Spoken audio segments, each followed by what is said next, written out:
I know that changing from high school to college can be really, really hard. hmm What would you say is was the most difficult time, like the biggest obstacle you had to face thus far in college? The thing that like affected me the most, I would say, was back in October. My one of my like really close friends, uh, like committed suicide. Hi, nice to meet you. I'm Maria. I'm really excited to interview you today. Please tell me what's your name? Hi, okay, my name's Miana Gavlak, and I'm a current freshman. What's your major at UNC? I'm doing a double major in MEJO, media and journalism, and psychology. That's really nice. So Miana, please share with me, how was your life during high school? Um, Actually, my life during high school was pretty like chill. I didn't have like a rough time or anything, and I had some really good friends, and I did dance in high school, so it kept me like grounded, and it like helped me meet a lot of my friends and stuff.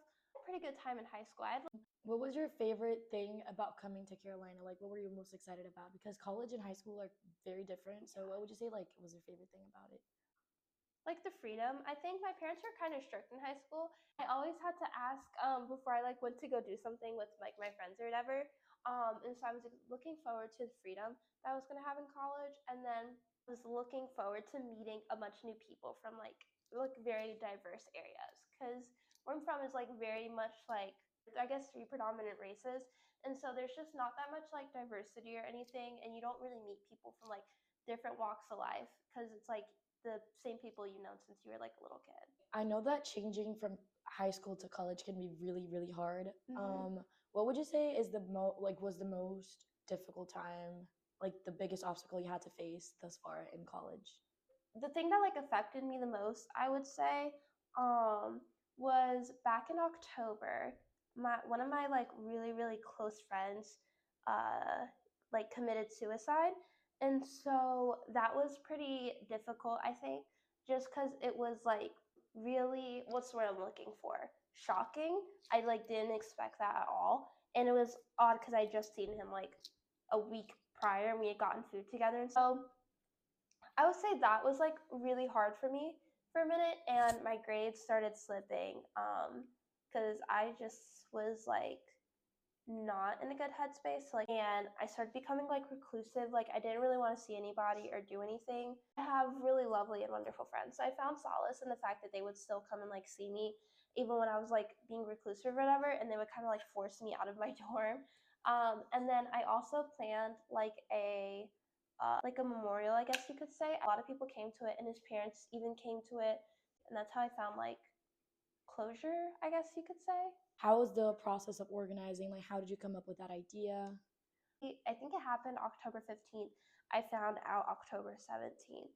When I found out or whatever though, I like immediately started searching, like trying to find out when the funeral was gonna be. I was trying to figure out if like I should come home early so I could attend it. That's when I learned that like his family wasn't really having a funeral. They kind of had like a drive-by where you could like come. But like if you had met him in college or anything, or if you didn't live in like Cary, then there was no way you were really going to be able to go to that drive-by ceremony. So that kind of left me feeling like dang, like how am I gonna like pay my respects or like honor him or anything like that. I would have liked it if someone had reached out to me. So I just reached out to like people that I knew he was friends with and stuff. And then we planned it and we met up maybe about like once a week for 2 weeks. So I guess met up like two or three times. Um, just like over final details, and we like texted all the time to make sure like we got all the things ready, and everything like that.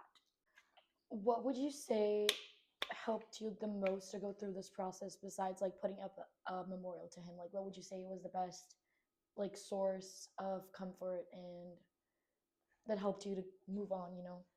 Talking to my loved ones all the time.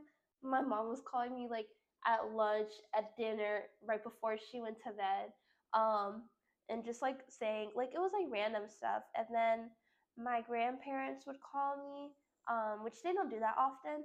So that was really nice. My grandparents were like calling me just to, like check up on me or whatever. The fact that again I have like these lovely and amazing friends, because I honestly like would have just stayed in my room all the time and like failed. To like leave your dorm and then you have to do your schoolwork. Those are two big things because I was failing on both accounts. Um, so I emailed like all my professors to tell them what happened and asked if I could have like an extension. A couple did, a couple didn't. That helped. And then just like getting out of my dorm. So like we went to the mall often. We went to like this cafe in Durham. So it was just nice because then we would like go around and do other stuff. So yeah, I would say the biggest thing was like getting out of your dorm and not just staying in like the big negative headspace. Yeah, thank you for sharing. I totally agree. I feel like whenever you try to distract yourself from these type of situations, it Mhm. helps you a lot, and having people that love you around you helps you Mhm. a lot. And Miana, I want to thank you for your time. Thank you for sharing this story with me. It was really nice talking to you today. Thank Hope you you. enjoyed as much as I did. And yeah, thank you. Thank you. It was lovely talking to you as well.